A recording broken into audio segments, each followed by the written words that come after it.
নমস্কার, আমার নাম শঙ্খরাজ গুহ। আমি অ্যাকাউন্টেন্সি হিসাবশাস্ত্র বিষয়ক বিষয় শিক্ষক। আমি বর্তমানে এনসিআই সোনামুড়া স্কুলে কর্মরত। আজকে আমরা দ্বাদশ শ্রেণী ক্লাস 12-এর চ্যাপ্টার 2 দ্বিতীয় অধ্যায় মানে অ্যাকাউন্টিং ফর পার্টনারশিপ এ নিয়ে আলোচনা করব। ক্লাস 12-এর যতগুলি এখন নতুন বইয়ে যতগুলো অধ্যায় আছে সবগুলো অধ্যায় সম গুরুত্বপূর্ণ, সমভাবে গুরুত্বপূর্ণ। এখন এই পার্টনারশিপ ফর অ্যাকাউন্টিং এর যে বেসিক কনসেপ্টটা তা একটু বেশি আমাদের কাছে গুরুত্বপূর্ণ এই কারণে, কেননা এর সাথে জড়িত আছে আরও আনুষঙ্গিক 4টি অধ্যায়। আমরা পরবর্তী সময় এগুলি নিয়ে আলোচনা করব। এখন প্রথমে আমরা বুঝে নেই যে বেসিক কনসেপ্ট পার্টনারশিপ ব্যাপারটা কি, পার্টনারশিপ কিভাবে হয়, পার্টনারশিপের কি কি আনুষঙ্গিক জিনিস আছে সেগুলো সম্বন্ধে আমরা আলোচনা করব। পার্টনারশিপকে বাংলায় আমরা অংশীদারি কারবার বলে থাকি।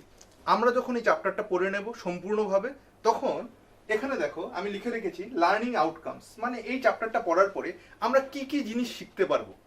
আজকের ক্লাস থেকে আমরা শিখতে পারবো প্রথমে পার্টনারশিপের মিনিং, মানে অংশীদারি জিনিসটা কি, এর অর্থ কি। দ্বিতীয়, পার্টনারশিপ ফার্ম কি জিনিস, পার্টনারশিপ ফার্ম ব্যাপারটা কি, এটা কিভাবে গঠিত হয়, এর সঙ্গে আনুষঙ্গিক কি কি নিয়ম বা শর্তাবলী প্রযোজ্য হয় তা আমরা জেনে নেব পার্টনারশিপ ফার্ম থেকে। তৃতীয়ত আমরা জানতে পারবো পার্টনারশিপ ডিড কি। ডিড কথার অর্থ হলো চুক্তিপত্র, পার্টনারশিপ অংশীদারি চুক্তিপত্র ব্যাপারটা কি, এই চ্যাপ্টার অধ্যয়নের পরে আমরা বুঝতে পারবো। চতুর্থত মিউচুয়াল এজেন্সি। মিউচুয়াল এজেন্সি একটা অত্যন্ত গুরুত্বপূর্ণ বিষয় পার্টনারশিপ চ্যাপ্টারের অন্তর্গত। এই ব্যাপারটাও আমরা পরবর্তী সময়ে আজকের ক্লাসে বুঝতে পারবো, আজকের ক্লাস করার পরে এটা বুঝতে পারবো। এবং পঞ্চমত registration of partnership firm. Partnership ফার্মের রেজিস্ট্রেশন কি গুরুত্বপূর্ণ, রেজিস্ট্রেশন কি করতে হয়, রেজিস্ট্রেশন ব্যাপারটা কি, এই সব সম্বন্ধেও আমরা জানতে পারবো এই চ্যাপ্টারটা অধ্যয়নের পরে। এবং ষষ্ঠ, কনসিকোয়েন্স অফ নন রেজিস্ট্যান্স। এখন নিবন্ধীকরণকে রেজিস্ট্রেশন বলা হয়। এখন ধরো যে কেউ পার্টনারশিপ ফান্ডকে নিবন্ধিত করলো না, সেক্ষেত্রে কি কি অসুবিধার সম্মুখীন হতে পারে সে সম্বন্ধেও আমরা আলোচনা করব। ঠিক আছে, তবে এসো আমরা সবাই শুরু করি আজকে partnership চ্যাপ্টারটি।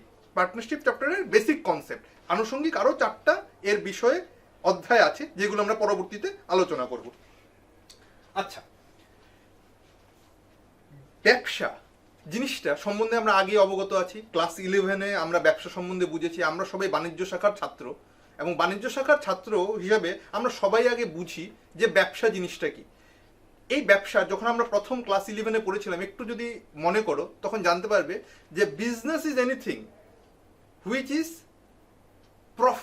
Oriented with profit making, মানে মুনাফা অর্জনের সাথে যুক্ত যে কোনো কার্যকলাপ, কারবারি কার্যকলাপকে আমরা কারবার বলি। সেখানে ক্রয় বিক্রয়, লেনদেন, পণ্য উৎপাদন এবং ওর বিক্রয় এসব অন্তর্ভুক্ত থাকতে পারে।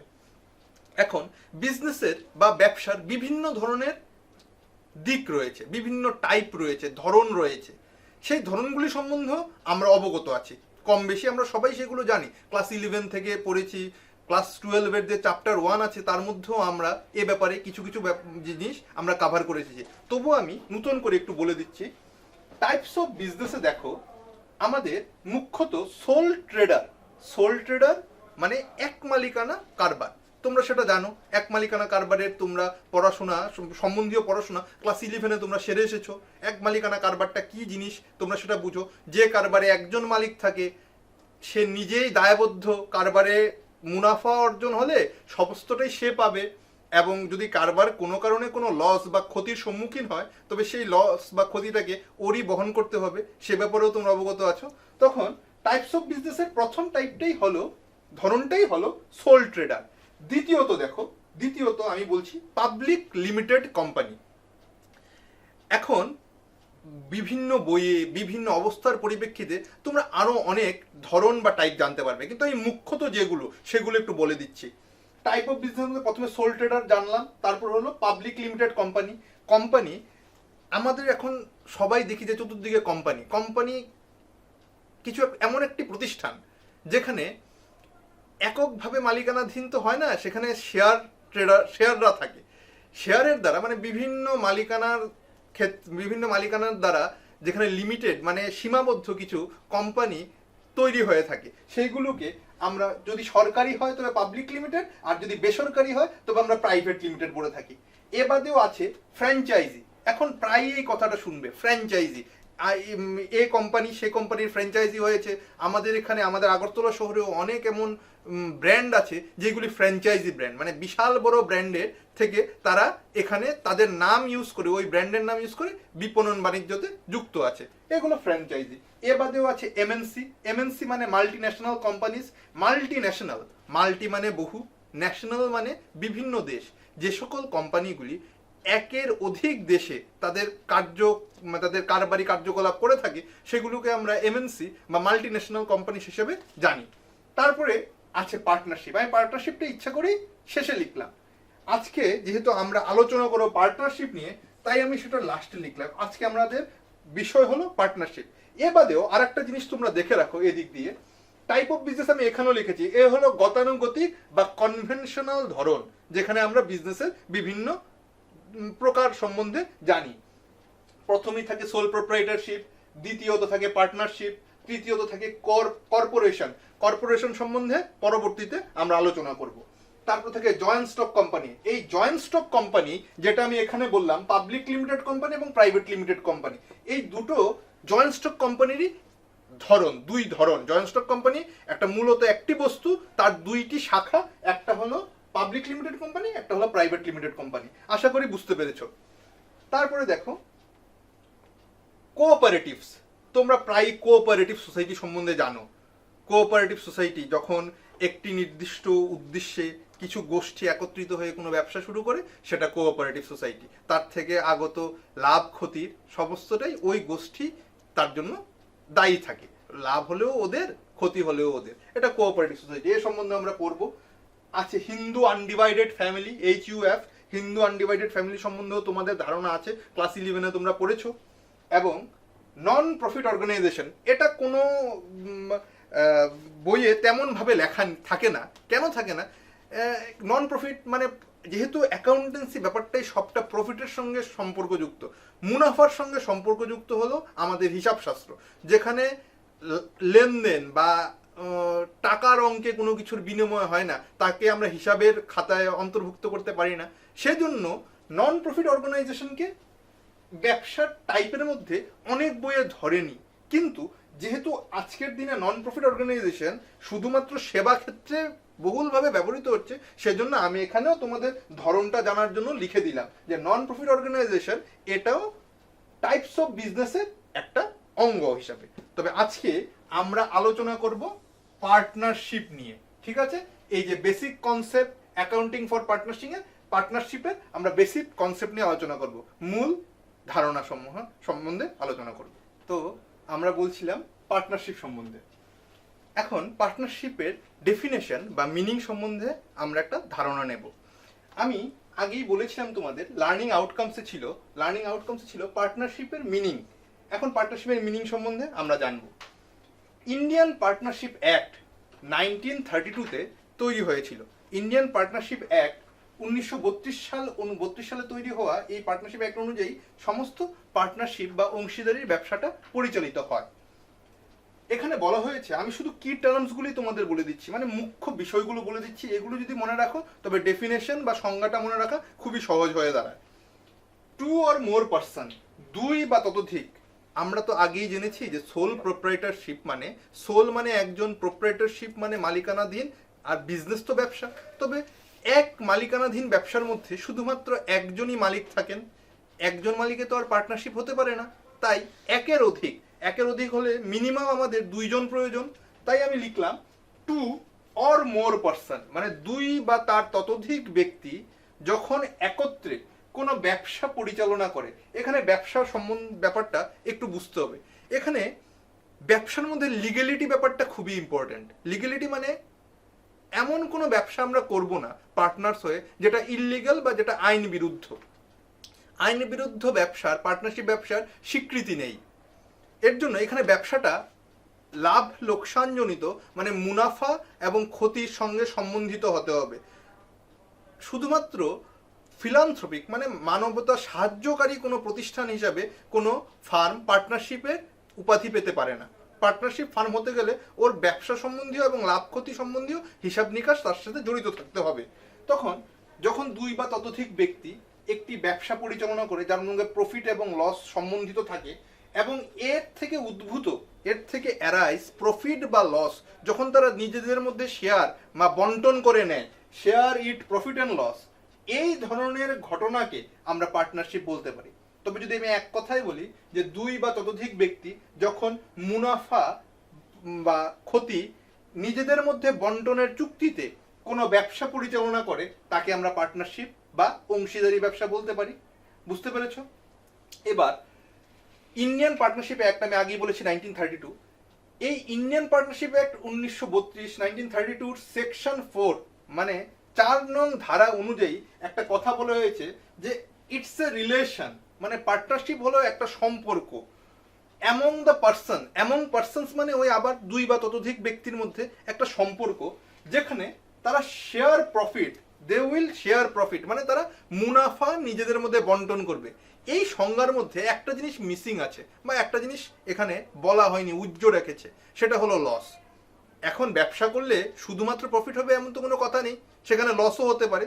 কিন্তু section 4 of Indian partnership act 1932 তে বলা হয়েছিল যে it's a relation between person where they can share profit of the business, যে ব্যবসার প্রফিটটা ওরা শেয়ার করবে। কিন্তু পরবর্তীতে যখন ইন্ডিয়ান কোম্পানিজ অ্যাক্ট 2013 ফ্রেমড হলো, গঠিত হলো, তখন সেখানে এই ব্যাপারটা সম্পূর্ণভাবে ক্লিয়ার করে বলা আছে যে শুধুমাত্র প্রফিট নয়, এখানে লসটাও নিজেদের মধ্যে শেয়ার করে নিতে হবে বা নিজেদের মধ্যে বন্টন করে নিতে হবে।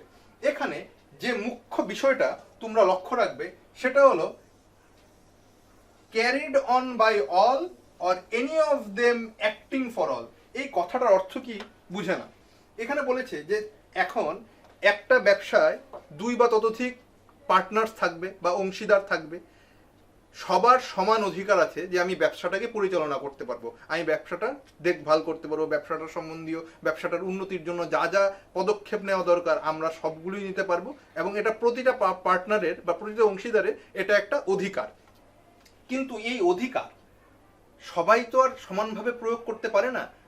একজন পার্টনারের অনেক সময় পার্টনারশিপ ব্যবসাতে দেখা যায় একজন পার্টনার অন্যান্য অনেক ব্যবসার সাথে যুক্ত থাকে, তখন তার পক্ষে সম্পূর্ণভাবে ওই পার্টনারশিপ বা অংশীদারি ব্যবসাটাকে সময় দেওয়া সম্ভব হয়ে ওঠে না।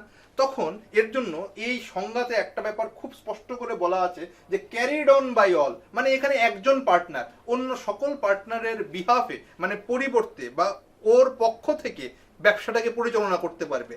এবং দ্বিতীয়ত বলা হয়েছে or any of them acting for all, মানে এনি অফ দেম তাদের মধ্যে যে কোনো একজন অন্য সকলের হয়ে কাজ করে যাবে। এর অর্থ এই না যে ওই ব্যক্তিটাই সম্পূর্ণ দায়ী ব্যবসাটার লাভ ক্ষতির জন্য, এখানে দায়ভার কিন্তু সকলের সমান।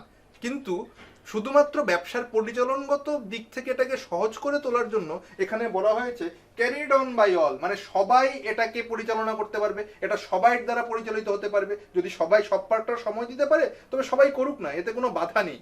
কিন্তু যদি কোনো একজন partner or any one of them যদি অন্য সবার হয়ে কাজ করে, তবে তার কাজের ফলে যদি কোনো পার্টনারশিপ ব্যবসা থেকে কোনো লস বা কোনো ধরনের দায়ের উদ্ভব ঘটে, অ্যারাইজ হয়, তবে তার দায় শুধুমাত্র ওই একজন ব্যক্তির থাকবে না, সেক্ষেত্রে সেই দায়টা অন্যান্য সকল পার্টনারই সমভাবে নিজেদের মধ্যে বন্টন করে নেবে। বোঝা গেল? এবার একটা অদ্ভুত এবং ইম্পর্টেন্ট ব্যাপার দেখো, আমরা এই ব্যাপারটা এই জায়গাটা এসে আমরা সবকিছু অনেক সময় গুলিয়ে ফেলি, আমি জানি তোমরা গোলাবে না। দেখো, ইন্ডিভিজুয়াল যদি আমরা বিচার করি তখন একজনকে বলা হয় পার্টনার, পার্টনারের নামে ব্যবসা না, ইন্ডিভিজুয়াল হলো পার্টনার। ধরো এখানে আমি ছোট্ট করে লিখছি এক্স ওয়াই আর জেড, তিনজন পার্টনার মিলে একটা পার্টনারশিপ ব্যবসা শুরু করলো। এদের ইন্ডিভিজুয়াল এক্স কে আমরা একজন পার্টনার হিসেবে বলবো, ওয়াই কে আমরা একজন পার্টনার হিসেবে বলবো, এবং জেডকে আমরা একটা পার্টনার হিসাবে বলবো। এখন ইন্ডিভিজুয়ালি বললাম পার্টনার, যখন এরা কালেকটিভলি কাজ করবে, একত্রে মিলে যখন কাজ করবে, তখন এটাকে আমরা বলি ফার্ম। এর জন্য কালেকটিভলি এটাকে বলা হয় ফার্ম। এখন ফার্ম বা পার্টনার, এই দুইটা ব্যাপার তো বোঝা গেল। এখন কোন নামে ব্যবসাটি পরিচালিত হবে? ধরো এই XYZ তাদের ব্যবসাটার নাম দিল XYZ পার্টনারশিপ ফার্ম। তবে বোঝা গেছে এই যে XYZ এর নামেই যুগ্ম নামে পার্টনারশিপের ফার্মটার নামকরণ হয়েছে। তখন যে নামে the name in which business is carried out is known as farm name. ফার্মের নামে ব্যবসাটা পরিচালিত হবে, না পার্টনারের নামে, না ইন্ডিভিজুয়াল কোনো পার্টনারের নামে, না কালেকটিভলি ফার্মের নামে। এখানে ফার্ম নেম যখন ওরা একটা নাম দেবে, পার্টনারশিপের যখন একটা ব্যবসাটির যখন একটা নাম দেবে, সেই নাম অনুযায়ী আমরা ফার্মটির নামকরণ করব এবং ওর নামেই পরবর্তীতে হিসাব নিকাশগুলো চালিয়ে যাব। বোঝা গেল? আমরা জেনেছি যে পার্টনারশিপের মিনিং কি, পার্টনারশিপের অর্থ কি, সেটা আমরা জেনে গেছি। এখন দুটো ইম্পর্টেন্ট বা খুবই গুরুত্বপূর্ণ বিষয় তোমাদের জানা দরকার এই পার্টনারশিপ নিয়ে। Partnership is a separate business entity. Partnership একটা ব্যবসার পৃথক ধরন, তা আমরা আগেই বুঝেছি এবং এটা আমি স্পষ্ট করে লিখেও দিলাম। Partnership is a separate business entity. কোন দিক থেকে?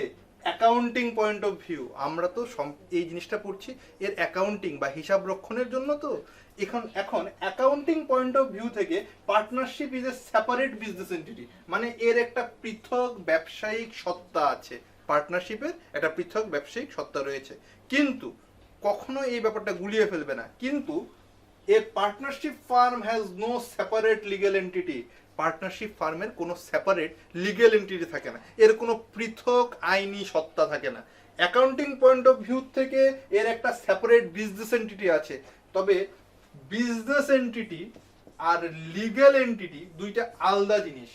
আমি কি বললাম? অ্যাকাউন্টিং পয়েন্ট অফ ভিউ থেকে এর একটা সেপারেট বিজনেস এন্টিটি আছে, এটা পৃথক ব্যবসায়িক ধারণা বা পৃথক ব্যবসায়িক সত্তা নিয়ে ইহা কাজ করে।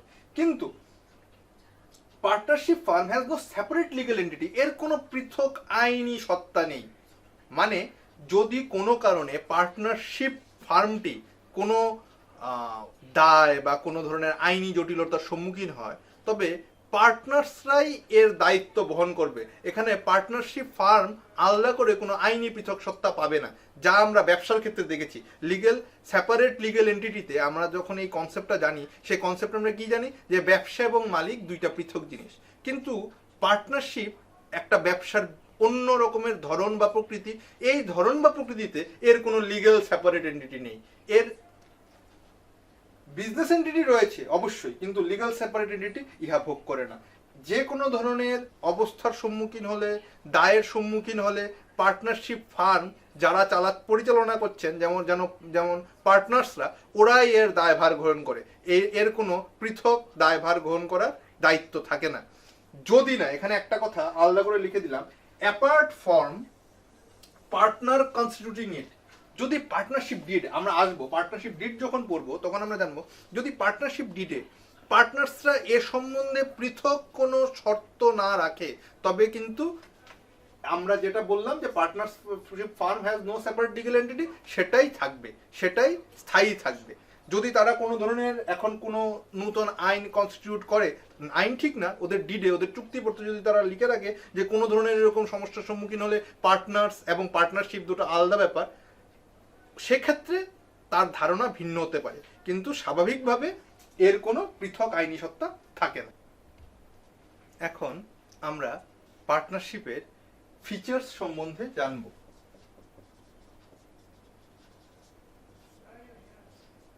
এখন আমরা পার্টনারশিপের ফিচার্স সম্বন্ধে জানব। বৈশিষ্ট্য না জানলে কোনো একটা ব্যবসা সম্বন্ধে সঠিক বা সম্যক জ্ঞান বা ধারণা হয় না। এখন আমরা ফিচার্সগুলি জানলে, একে একে যদি বুঝতে পারি, তবে আমাদের এটা খুবই সহজ হয়ে যাবে যে পার্টনারশিপ ব্যবসাটা কি বা কেমনভাবে ইহা চলছে। তখন নাম্বার 1 দেখো, 2 or more পার্টনার্স। আমি আগেই বলেছিলাম যে পার্টনারশিপে 2 বা তার বেশি পার্টনারের প্রয়োজন হয়, 2 বা তার বেশি অংশীদারের প্রয়োজন হয়। এখন মিনিমাম তো 2 বোঝা গেল, ম্যাক্সিমাম কত? মানে ঊর্ধ্ব সংখ্যাটা কত হতে পারে, একটা ব্যবসা করতে গেলে আমরা কতজন পার্টনার ম্যাক্সিমাম রাখতে পারবো সে সম্বন্ধেও একটা রুলস রয়েছে।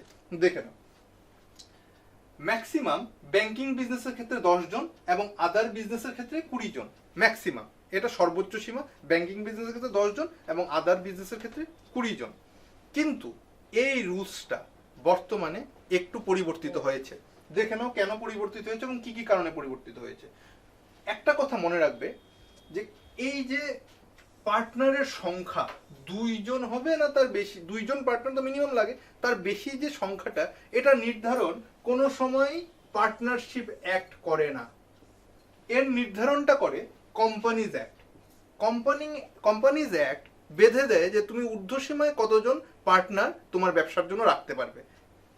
এবার companies act, the new companies act 2013, এই যে সংখ্যাটা বললাম ব্যাংকিং বিজনেসের ক্ষেত্রে 10 জন এবং আদার বিজনেসের ক্ষেত্রে 20 জন, এটা ছিল 1956 কোম্পানি অ্যাক্ট 1956 অনুযায়ী। কোম্পানিজ অ্যাক্ট 1956 অনুযায়ী ব্যাংকিং বিজনেসের ক্ষেত্রে ছিল 10 জন ঊর্ধ্বসীমা এবং আদার বিজনেসের ক্ষেত্রে ছিল 20 জনের ঊর্ধ্বসীমা। কিন্তু দ্য নিউ কোম্পানিজ অ্যাক্ট 2013, 2013 সালে যখন সেই পুরনো 1956 এর কোম্পানিজ অ্যাক্ট পরিবর্তিত হলো, তখন সেখানে বলল যে নন ব্যাংকিং এর ক্ষেত্রে 100 জন পর্যন্ত আমি ঊর্ধ্বসীমা আমি পার্টনার্স রাখতে পারবো। সে সম্বন্ধে পরে আরেকটা মিসেলেনিয়াস রুল, অতিরিক্ত রুলস, যেটা 2014 সালে প্রকাশিত হয়েছে। এদিকে দেখো, এখানে লিখে দিয়েছি সেকশন 464 অফ কোম্পানিজ অ্যাক্ট 2013 অ্যাক্টের সেকশন 464 এবং plus rule 10 of companies miscellaneous rule, কোম্পানির অতিরিক্ত নিয়মাবলী 2014-তে সেন্ট্রাল গভর্নমেন্টকে তারা অধিকার দিয়েছে যে আমি বললাম, মানে কোম্পানিজ অ্যাক্ট বলছে যে আমি বললাম যে ঊর্ধ্বসীমায় তুমি 100 জন পার্টনার নিতে পারবে নন ব্যাংকিং এর ক্ষেত্রে। একটা নন ব্যাংকিং পার্টনারশিপ ফার্মে তুমি ঊর্ধ্বসীমায় 100 জন পার্টনার নিতে পারবে। কিন্তু সেন্ট্রাল গভর্নমেন্টকে বললো যে তুমি এখন নির্ধারণ করো যে তুমি কতজন পর্যন্ত অ্যালাউ করবে। তখন সেন্ট্রাল গভর্নমেন্ট বললো যে আমি 50 জন পর্যন্ত অ্যালাউ করবো। তখন এখানে আমার এই রুলসটা একদম ক্লিয়ার হওয়া দরকার যে আমার মিনিমাম 2 জন তো লাগবেই, ম্যাক্সিমাম 1956 রুল অনুযায়ী ব্যাংকিং এর ক্ষেত্রে 10 জন এবং আদার বিজনেসের ক্ষেত্রে 20 জন, এবং নিউ কোম্পানিজ অ্যাক্ট 2013 অনুযায়ী 100 জন ঊর্ধ্বসীমা ছিল, কিন্তু সেন্ট্রাল গভর্নমেন্ট এটা কত করে দিয়েছে, 50 করে দিয়েছে। এই জিনিসটা খাতায় নোট ডাউন করে নাও সুন্দর করে, যে 2 জন আমার মিনিমাম লাগবে, ম্যাক্সিমাম ব্যাংকিং বিজনেসের ক্ষেত্রে 10 জন, আদার বিজনেসের ক্ষেত্রে 20 জন, যেটা কোম্পানিজ অ্যাক্ট 1956 অনুযায়ী ছিল। এবং দ্য নিউ কোম্পানিজ অ্যাক্ট 2013 এর ক্ষেত্রে বলেছে যে নন ব্যাংকিং এর ক্ষেত্রে 100, আমার ঊর্ধ্বসীমা আমি 100 জন নিতে পারবো। কিন্তু সেন্ট্রাল গভর্নমেন্ট পরবর্তী সময়ে rule 10 of companies miscellaneous rules, যেটা 2014 সালে প্রকাশিত হয়েছে, তাতে বলেছে যে আমরা 50 জন পর্যন্ত অ্যালাউ করছি। ঠিক আছে, বুঝতে পেরেছো? আর যেটা মুখ্য কথা, এটা প্রায়ই কনফিউজ করবে যখন আরো বড় ক্লাসে উঠবে, কলেজে যাবে, তখন জানতে পারবে যে এই যে ঊর্ধ্বসীমার সংখ্যাটা, এটা কোনো সময় পার্টনারশিপ অ্যাক্ট নির্ধারণ করে দেয় না। আমরা সবসময়, আমি তো প্রথমেই লিখেছিলাম না যে কোম্পানিজ পার্টনারশিপ অ্যাক্ট 1932 অনুযায়ী ভারতবর্ষে পার্টনারশিপ অ্যাক্ট চলছে, পার্টনারশিপ অ্যাক্ট সেই অনুযায়ী ব্যবসাগুলো পরিচালিত হচ্ছে। কিন্তু নিউ কোম্পানিজ অ্যাক্ট 2013ও তার সঙ্গে মানে এডিশনাল কিছু রুলস যোগ করে দেয়। ঠিক আছে, বুঝতে পেরেছো? এবার 2 নম্বরে দেখো এগ্রিমেন্ট। এগ্রিমেন্টের বাংলা হলো চুক্তি, সেটা তোমরা জানো। এখন পার্টনারশিপ, আমরা যখন 2 জন মানুষ একত্র হয়ে কোনো ব্যবসা করব, আমাদের মধ্যে যদি কোনো চুক্তি না থাকে, এগ্রিমেন্ট না থাকে, তবে তো পরে মারামারি লেগে যাবে যে কে কত প্রফিট নেব, কে কত লস নেব। প্রফিট হলে একজন বলবে আমি পুরোটা নিয়ে নেব, আর একজন তবে লসে যাবে।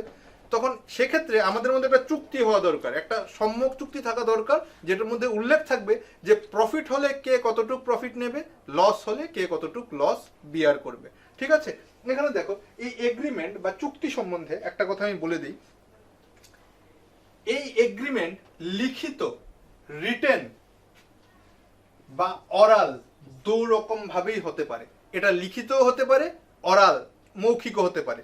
লিখিতটা বেশি প্রামাণ্য এবং এর ভ্যালিডিটি বেশি, এর গ্রহণযোগ্যতা বেশি। এখন মৌখিক মৌখিক কথা আমি বললাম যে আমার একজন পার্টনার, আমি একজন ব্যবসা, একটা পার্টনারশিপ ব্যবসা খুলবো, আমি আমার পার্টনারকে বললাম, আমার পার্টনারের নাম ধরো এক্স, আমি পার্টনারকে বললাম যে তুমি আর আমি প্রফিট শেয়ার করব 50-50 করে, 50-50 করে আমরা প্রফিট শেয়ার করব, মানে যা শেয়ার হবে আমি অর্ধেক নেবো তুমি অর্ধেক নেবে, এটা মৌখিক বললাম। এখন যখন আমাদের প্রফিট হলো 100 টাকা, তখন আমি নিয়ে নিলাম 70 টাকা, ওকে দিলাম 30 টাকা, তখন স্বাভাবিকভাবে ও বলবে যে মৌখিক, তুমি তো মৌখিক চুক্তি করেছিলে যে আমরা 50-50 নেবো, তবে 100 টাকা যদি প্রফিট হয় তবে তুমি 50 টাকা নেবে, আমি 50 টাকা নেবো। কিন্তু সেক্ষেত্রে তো আমাদের মধ্যে লিখিত কিছু ছিল না, তখন আমি তো সহজেই সে কথাটাকে বলতে পারি যে না, এমন কোনো কথা হয়নি। এর জন্য লিখিত এগ্রিমেন্ট বা লিখিত চুক্তি গ্রহণযোগ্যতা অনেক বেশি। চুক্তি লিখিতও হতে পারে, অরালও হতে পারে। এ কথাটাও আমি বলে দিচ্ছি যে পার্টনারশিপের ক্ষেত্রে চুক্তিপত্র লিখিত হতে পারে, অরালও হতে পারে, কিন্তু লিখিত হলে তার গ্রহণযোগ্যতা বেশি হয় এবং পরবর্তীকালে সে একটা প্রামাণ্য দলিল হিসাবেও উপস্থাপনা করা যায়। এবার দেখো 3 নম্বরে বললাম কি প্রফিট মোটিভ। আমি আগেও এই কথাটা বলেছিলাম যে একটা ব্যবসা করতে হলে আমার প্রফিট মোটিভ থাকবেই। ব্যবসার এটা মূল মন্ত্র যে আমার প্রফিট মোটিভ না হলে আমি কেন ব্যবসা করব। আমি তো আমার নিজের সময় দিচ্ছি, আমি একটা ঝুঁকি নিচ্ছি, তার জন্য আমার তো একটা কিছু প্রাপ্য তো প্রয়োজন হবে, সেটাই হলো ব্যবসা থেকে সেই প্রাপ্যটাকে আমরা প্রফিট হিসেবে আমরা জানি। তখন একটা ব্যবসার যদি প্রফিট মোটিভ না থাকে, প্রফিট মোটিভ যদি অ্যাবসেন্ট থাকে, তবে সেটাকে আমরা ব্যবসা হিসাবে গণ্য করব না। লস হতেই পারে, কিন্তু আমাদের মোটিভটা থাকবে প্রফিট মোটিভ, আমি মুনাফা অর্জন করার জন্যই ব্যবসাটাকে নিয়েছি। তখন একটা ব্যবসাতে যখন প্রফিট মোটিভ থাকবে, সেটা আমার ব্যবসারও যেমন ফিচার, সেইভাবে এটা পার্টনারশিপেরও একটা ফিচার। বুঝা গেল? 4 নম্বরে দেখো বিজনেস। আচ্ছা, বারবারই এই কথাটা উঠে আসছে, বিজনেস বিজনেস বিজনেস। আমি এখন কেন আবার ফিচার্সের মধ্যে আলাদা করে বিজনেস লিখলাম, এই জিনিসটা খুব ভালো করে বুঝে নাও। ধরো আমি একটা ইলাস্ট্রেশন বা একটা এক্সাম্পল দিচ্ছি তোমাদের। ধরো এ এবং বি দুই বন্ধু একটা প্লট, একটা জমির প্লট কিনলো, তার উপর একটা বাড়ি তৈরি করলো। এখন বাড়িটা ভাড়া দিল, বাড়ি ভাড়া থেকে আয় হচ্ছে। এই যে দুই বন্ধু এ এবং বি একটা জমি কিনে বাড়ি তুলে তার উপর বাড়ি ভাড়া দিল, এটাও তো এক ধরনের ব্যবসা। এর থেকে আমরা কি পাচ্ছি? এর থেকে আমরা ভাড়া বা রেন্ট পাচ্ছি। এখন তুমি কি এটাকে পার্টনারশিপ ব্যবসা বলবে? তবে আমি বলে দিচ্ছি এটা পার্টনারশিপ ব্যবসা না, এটা হলো জয়েন্ট ওনারশিপের ব্যবসা। মানে আমরা যৌথ মালিক, যৌথ মালিকানার ব্যবসা আর পার্টনারশিপের ব্যবসা আলাদা ব্যাপার। এর জন্য বিজনেস কথাটা আমি বললাম যে এখানে ওই প্লট কিনে তার উপর বাড়ি তৈরি করে সেটাকে ভাড়া দিয়ে আমি ভাড়ার থেকে আয় করলাম, সেটা আমার পার্টনারশিপ ব্যবসা না। কিন্তু সেম ভাবে আমি এই এক্সাম্পলটাকে অন্যভাবে ঘুরিয়ে যদি বলি যে এ এবং বি দুইজন বন্ধু, তারা জমি কেনা বেচার সঙ্গে যুক্ত। মানে একটা জমি কিনে এবং সেটাকে অন্যের কাছে বিক্রি করে দেয়, আবার সেই টাকা দিয়ে অন্য একটা জমি কিনে সেটাকে আবার অপরজনের কাছে বিক্রি করে দেয়। তবে এই যে সাইক্লিক একটা প্রসেস, যারা they are engage in buying and selling of plot of land, এর থেকে যদি কোনো লাভ বা লোকসান হয় সেটা কিন্তু পার্টনারশিপ ব্যবসার অঙ্গ। এই জিনিসটা মনে রাখবে। তো বিজনেসের মধ্যে তফাৎটা আর পার্টনারশিপের মধ্যে তফাৎটা আশা করি তোমরা বুঝতে পেরেছো। এবার দেখো 5 নাম্বার মিউচুয়াল এজেন্সি, যেটা সম্বন্ধে আমি আগেও বলেছিলাম যে লার্নিং আউটকামস এর মধ্যে তোমরা জানতে পারবে যে মিউচুয়াল এজেন্সি কি। আচ্ছা, পার্টনারশিপ ডিড সম্বন্ধে একটু হালকাভাবে আমি বলে দিয়েছি এগ্রিমেন্টের মধ্যে। এগ্রিমেন্টই হলো পার্টনারশিপের ডিডের মুখ্য বস্তু। মানে আমাদের মধ্যে চুক্তি হবে, চুক্তি লিখিত হবে, সেটাই এগ্রিমেন্ট এবং সেটাই ডিড। ডিড কেন বলা হয়? যখন আইনি মোহর লাগে, দলিল হয়, নিবন্ধিত হয়, তখন সেটা ডিড হিসাবে তার নামকরণ হয়। এর আগে এটাকে আমরা যখন লিখিত আকারে রাখি, চুক্তিবদ্ধ আকারে রাখি, তখন এটাকে এগ্রিমেন্ট বলা হয়। আচ্ছা, এখন মোস্ট ইম্পর্টেন্ট মিউচুয়াল এজেন্সি, পারস্পরিক প্রতিনিধিত্ব। আমি এটা বাংলায় লিখে দিলাম, পারস্পরিক প্রতিনিধিত্ব। পারস্পরিক প্রতিনিধিত্ব ব্যাপারটা আমি যখন সংজ্ঞা বলেছিলাম তখন আমি বলে দিয়েছি। সেখানে আমি কি বলেছিলাম? যে সবাই ব্যবসা পরিচালনা করার সমান অধিকার আছে, প্রত্যেকটা পার্টনারের তার ব্যবসাটা পরিচালনা করার সমান অধিকার আছে, এবং সেই সমান অধিকার তারা এক্সারসাইজও করে, মানে সেই সমান অধিকার তারা ভোগ করে। কিন্তু কখনো কখনো কোনো একজন পার্টনার অন্য সকল পার্টনারের হয়ে ওই কাজটা করে, অন্য সকলের হয়ে ওই কাজটা করে। তখন কি হয়? মিউচুয়াল এজেন্সি মানে পারস্পরিক প্রতিনিধিত্ব, আমার প্রতিনিধি হিসাবে অপর একজন আমার পার্টনার কাজ করে যাবে, এবং ওর কাজের ফলে যদি কোনো প্রফিট হয় বা কোনো লস হয় বা কোনো দায়ের যদি আমরা সম্মুখীন হই, তবে আমরা সমস্ত পার্টনাররা সেটাকে সমানভাবে বন্টন করে নেব নিজেদের মধ্যে। ঠিক আছে, এটা হলো mutual agency. 6 number, sharing of profit. ব্যবসা থেকে যা প্রফিট হবে তা আমরা নিজেদের মধ্যে বন্টন করে নেব। সেই বন্টনটা ওই চুক্তিপত্রের মধ্যে, এগ্রিমেন্টের মধ্যে উল্লেখ থাকবে যে আমরা কি হারে সেটা বন্টন করে নেব। তবে sharing of profit is an important feature of partnership. 7 number দেখো, লায়াবিলিটিস অফ পার্টনার। এখন শুধু কি ব্যবসা করলে শুধু প্রফিট হবে, আমার দায় হবে না? সেই দায় বা লায়াবিলিটিটাকেও আমাদের মধ্যে শেয়ার করে নিতে হবে। কখনো কখনো কিছু কিছু ক্ষেত্রে দেখা গেছে যে দায়টা এতটাই হয়, কোনো কোনো ব্যবসা ফেলিউর তো সমস্ত ব্যবসাতেই হতে পারে, তার পার্টনারশিপ ব্যবসা যদি ফেলিউর হয় তখন দেখা যায় যে পার্টনার্সের ইন্ডিভিজুয়াল একজন পার্টনার্সের দায় অসীম থাকে। সেক্ষেত্রে কোনো কোনো অবস্থায় পার্টনারদের নিজস্ব ব্যক্তিগত সম্পত্তি বিক্রি করে হলেও ওই দায় মেটাতে হয়। তবে শেয়ারিং অফ প্রফিটও যেমন একটা ইম্পর্টেন্ট ব্যাপার, liabilities of partnership it's a important matter. কেন ইম্পর্টেন্ট ম্যাটার? লাইবিলিটি হলে, দায় হলে আমরা নিজেদের মধ্যে বন্টন করে নেব, এবং সেই বন্টন যদি আমাদের নিজের পকেটের অর্থ দিয়ে না হয় তখন কোনো কোনো ক্ষেত্রে, আমি আগেই বলছি সব ক্ষেত্রে এটা প্রযোজ্য হয় না, তবে তো ভয়ে কেউ পার্টনারশিপ ব্যবসা করবেই না। কোনো ক্ষেত্রে দায় যখন অসীম হয়ে যায়, মানে দায় চূড়ান্ত দায় হয়ে গেছে, তখন পার্টনার্সরা নিজের ব্যক্তিগত সম্পত্তি বিক্রি করেও সেই দায় পরিশোধ করে থাকে। ঠিক আছে, 8 নাম্বার দেখো, নো সেপারেট লিগ্যাল এন্টিটি। আশা করি এবার এটা বুঝতে অসুবিধা নেই, আমি আগেই বুঝিয়ে দিয়েছি যে পার্টনারশিপের অ্যাকাউন্টিং পয়েন্ট অফ ভিউ থেকে it has a legal entity, legal entity নেই, it's has a business entity. এর একটা সেপারেট বিজনেস এন্টিটি আছে, কিন্তু এর কোনো লিগ্যাল এন্টিটি নেই। সেটা আমি আগে বুঝিয়ে দিয়েছি যে অ্যাকাউন্টিং পয়েন্ট অফ ভিউ থেকে partnership is a separate business entity, but legal point of view থেকে এর কোনো লিগ্যাল এন্টিটি নেই, কোনো লিগ্যাল সেপারেট এন্টিটি থাকে না। পার্টনাররা যা, পার্টনারশিপ ফার্মরাও তা। পার্টনারশিপের দায় পার্টনারটার উপরেই বর্তায়। কোনো পার্টনারশিপ ব্যবসা থেকে কোনো দায় অ্যারাইজ হলে, দায় বা লায়াবিলিটিজ অ্যারাইজ হলে, কোনো ক্ষতির সম্মুখীন হলে সেটা পার্টনারদেরই বহন করতে হবে। সেখানে পার্টনারশিপ ফার্ম এর কোনো আর্টিফিশিয়াল পার্সন হবে না।